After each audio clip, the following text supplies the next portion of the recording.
Rex Tillerson is expected in Moscow on Tuesday evening. He will be coming here after a meeting with foreign ministers of the G7 group in Italy.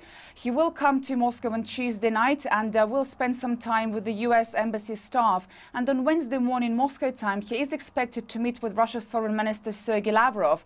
Of course, this meeting comes as tensions are very high between Moscow and Washington over the US strike at a Syrian base last week. The Kremlin on Monday said that a meeting between Rex Tillerson and Russian President Vladimir Putin is no longer planned. So, of course, between Tillerson and Lavrov, they will be discussing the suspected chemical attack in Syria last week, and also will be discussing strategies of the US and Russia in Syria as well. Of course, this is not an easy meeting at all. Rex Tillerson had already made some strong comments about Russia. He said that Russia was either complicit in the attack or was incompetent, and Russia, of course, will be expecting some explanations from the US of those strikes last week as well. And now the G7 group is seeking to pressure Russia to distance itself from the government of Bashar al-Assad. The UK had said that more sanctions against Russia could follow, and that Russia is toxifying its reputation by not distancing itself from Bashar al-Assad. But we did hear from reports by Russia's state news agency Interfax, which were quoting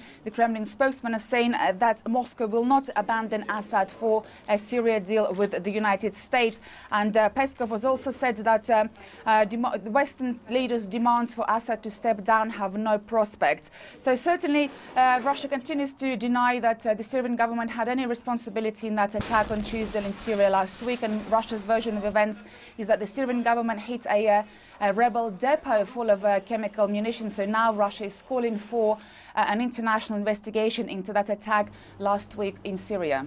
Julia Lyubova, CGTN, Moscow.